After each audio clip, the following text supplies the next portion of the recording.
Trước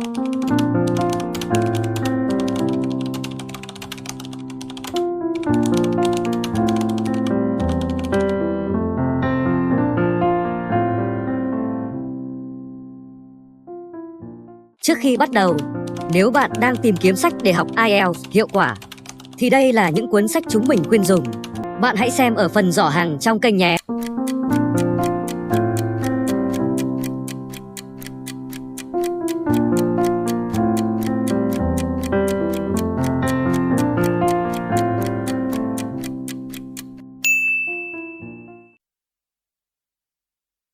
Section 1. You will hear a telephone conversation between a woman called Susan, who is looking for accommodation to rent, and a real estate agent. Good morning, McMurray's Real Estate. Peter speaking. How may I help you? Hi, Peter. My name is Susan. I'm calling from Australia. I'll be moving to New Zealand soon, and I was hoping you could help me find somewhere to live in Auckland. Would be pleased to. I just need to get some information about what you want so we can find the perfect place. Sounds good. Let's start with some personal details. What's your last name? It's Smith. And your phone number? I only have a mobile. Is that okay? That's fine. Okay. It's 614381997. But if you want to contact me, usually the best way is by email. Okay. What's your email address then? It's susansmith@post.com. Thanks. Now, you said you're living in Australia. Right, in Brisbane. Okay. What's your address in Brisbane then? 234 Beckett's, that's Becketts, Road, Brisbane, 4054. Right. Will you be working in New Zealand? Yes, I have a job at Auckland Hospital. Oh, are you a nurse? Most people assume that or think I'm a doctor, but actually I'm a chemist. Oh, sorry. That's okay. When will you need the accommodation from? Well, I don't start work until the 25th of February, but I'd like to give myself some time to settle in. A couple of weeks would be nice. Let's say from the 10th of February. Our leases start from a Monday, and the Monday closest to that is the 8th of February. Would that suit? That's fine. Okay, let's talk about what kind of place you'd like to rent. I like the outdoors, so my dream would be a house that has its own garden. Is there anything else you'd consider? An apartment, for example? I don't know. They usually don't have an outdoor area. But I guess, as an alternative, if you could find me one with a large balcony, I'd be happy. How many rooms do you want? Usually one-bedroom places are too small. 2 would be ideal. Now, what would you like to have in the place when you move in? I'm bringing most of what I need with me.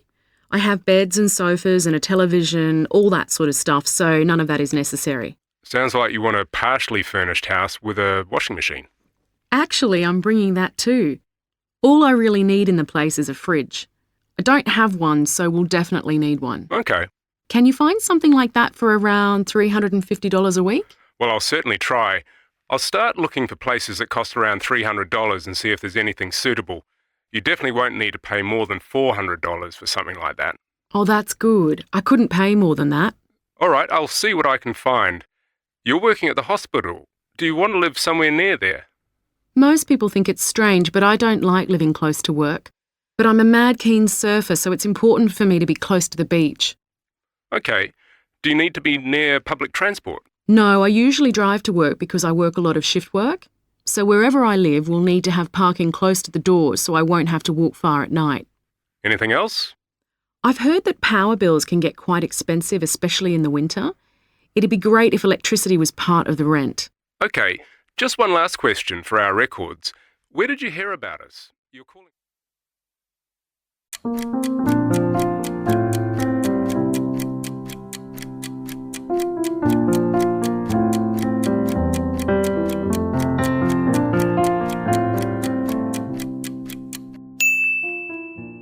Section 2. You will hear part of a talk about how students can get help finding a part-time job while they're studying. Hi, thanks for coming along. My name's Marissa, and I'm going to tell you a bit about finding part-time jobs. Not everybody wants to work when they're studying, and as this is your first year, you may feel that you've quite enough to do as it is. But you may change your mind or find that you need to earn some extra cash. However, if you are a student from overseas, there may be particular conditions attached to working in this country, so you should check with the staff at the center before applying for a job. Right. Now, the university has its own job center on the campus. Well, actually, it's not on this main Hillston campus. It's based in the Student Services Building on the campus called Woodside, spelt WOODSIDE. The center works on a drop-in basis, which means that you don't have to make an appointment. It's open 6 days a week, Monday to Saturday, and 9 hours a day from 10 in the morning until 8 at night.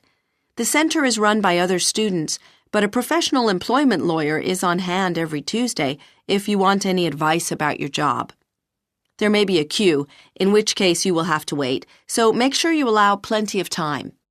Part-time jobs become available almost every day, and they are advertised on the university website, which you can access through the library if the computer center is closed. You should check things daily, and if you see a job which interests you, call in at the center. There's a good variety of jobs on offer in the university itself just now. For example, they're looking for people to check that all the vehicles using the university car parks have got up-to-date permits.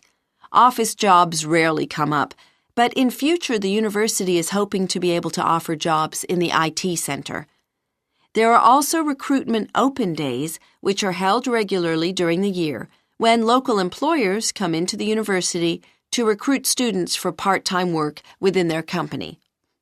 These 2-day events are scheduled well in advance each term and are advertised in the usual places. Of course, part-time work is useful to supplement your income, but it's also a valuable way of building up an employment record that reflects your skills and capabilities. One of the most common complaints of graduates leaving university is that many jobs require proven experience. So those applicants who have evidence of part-time work on their CV often have an advantage. The Job Center advertises jobs which will give you skills such as using word processing packages, spreadsheets, or supervisory skills. So, if you have to work, use the opportunity to develop skills which will help you secure a job in the future. Now, what about the financial side of things? Well, students who work part-time can no longer expect to be paid cash. An employer will deduct tax from what you earn, but depending on your own individual circumstances and how much you earn in a year, you should be able to reclaim some of this. You may also have to contribute towards an insurance scheme, but you must ask your employer about these deductions. You should also check whether you will be paid weekly or monthly, and if you work extra hours, what your overtime rate will be. It's also necessary to make sure that your employer knows that you may only be able to work during term time. Communication between you and your employer is very important, but don't expect all employers to use email. If you are ill or cannot get into work for whatever reason, make sure your employer knows in good time. That shouldn't be a problem now that everyone has a mobile phone. And if you decide to leave the job, you should make sure you put this in writing. Some employers require a month's notice, even for a part-time job. So, what sort of work can you expect to find? Well, as I said earlier, there is a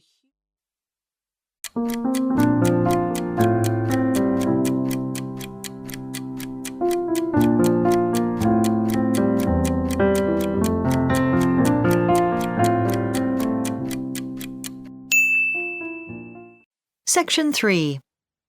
You will hear two first-year art students called Max and Abby talking about their end-of-year art exhibition.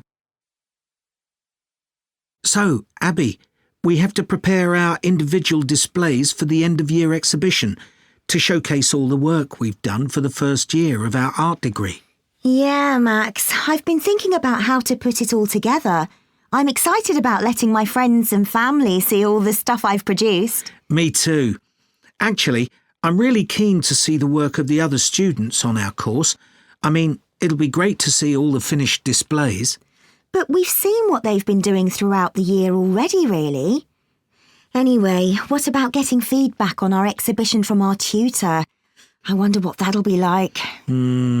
I'm a bit nervous about that part. I hope our stuff ends up looking as good as some of the displays in last year's exhibition. Yeah. Do you remember that display of printed textiles? Fantastic mixtures of silk and wool, all coloured with natural dyes. Yeah, I can't actually remember that. What sticks in my mind are those 10 wooden reproductions one student made, all of different types of transport, little cars and trains and stuff. Yes. It was really delicate work and much harder to do than if he'd tried to construct them out of metal. So our tutor asked us to come up with a name for our display which reflects the work we've done. What have you gone for? Well, most of what I've done has focused on the countryside, so I've been thinking of things connected to that. A lot of my larger pieces are views of farmland. That's not a particularly memorable name, though. I've gone for Mother Nature in the end, though I did think about the name Seasons, as the fields are shown at different times over the farming year. Oh, OK. Do you think it's going to be challenging putting our displays together? Well, I've pretty much come to a conclusion about which pieces I'll include now. I'll have to miss out some of my preparatory drawings for the bigger pieces to make sure my best work fits into the space we've been allocated. I'm more concerned about how long it will take me to put everything in place. We've got a day and a half. That'll be plenty. We'll see. What about writing the summary of our work? It's for people who visit the exhibition to read, and I'm absolutely certain they will. It explains the reasons behind our work, and they'll want to know what it all means. We've got a strict word limit to stick to, but I've got so much to say, it won't be easy to say it in so few words. So, what about other organisational stuff? We'll need good lighting for one thing. The technical guys are doing that, aren't they? Yeah. One thing to do is copy a load of comment forms so people can write what they think of the exhibition. Hopefully they'll be kind. I'm sure they will. I don't know about the journalists who've been invited, though. They might not be quite as nice to us. Well, fingers crossed. You never know. So, our tutor suggested visiting a few exhibitions to look at the way work is presented and to give us a few ideas about improving and displaying our own work. Yeah, I liked the On the Water exhibition. The way the artist used the brush strokes in the oil painting to create a sense of movement was amazing. It takes a long time to develop skill like that. Maybe we'll get there one day. What I liked about the City Life exhibition was the fact that, although the paintings themselves were of busy places, the display itself wasn't crowded at all. Perhaps the fact that the paintings were actually quite small was what created a more open feeling to the exhibition. Yeah, though the way they were arranged wasn't especially unusual. And then there was the Faces exhibition. Yeah, I mean, painting people's portraits isn't a new thing. But what I did like was the way the artist managed to reproduce the exact tones of the skin and hair of the people in the pictures. And the last exhibition we went to see was Moods. I expected that to show emotions. People laughing, crying, whatever. But it was about plants. You don't tend to think of trees and flowers having feelings. And I'm not sure they do. But it certainly seemed that way in the pictures. Not the most obvious choice of subject, that's for sure. Anyway, I guess we'd better get on with it.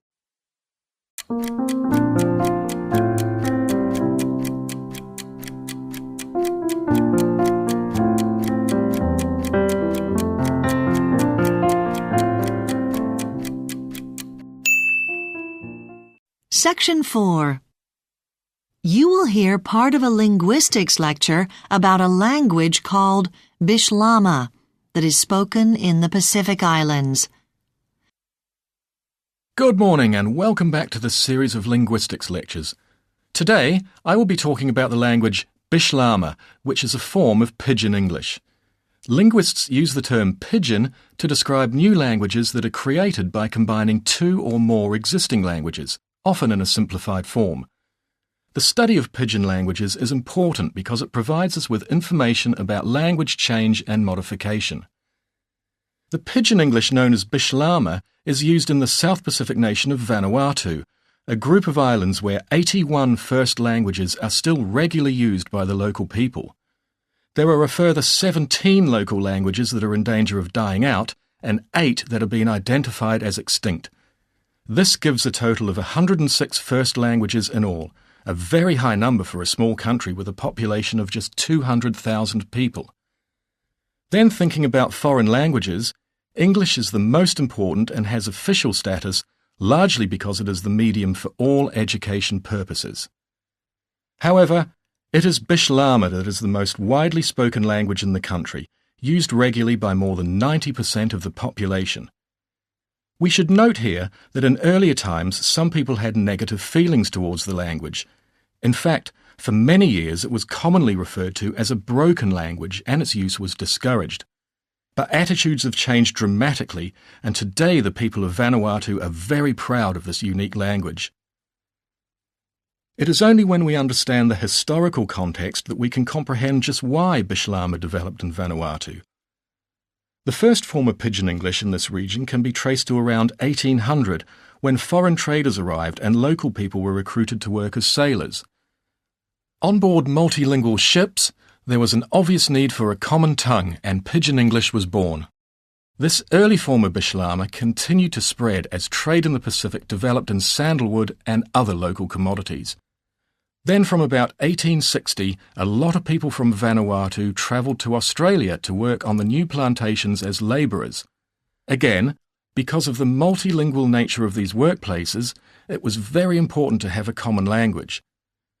Finally, in modern times, there have been other pressures that have maintained the need for a common language. Like many other parts of the world from about the 1950s, Vanuatu experienced a significant migration of its people from small villages into the city, and it has been here that Bishlama has really established itself as the country's first language.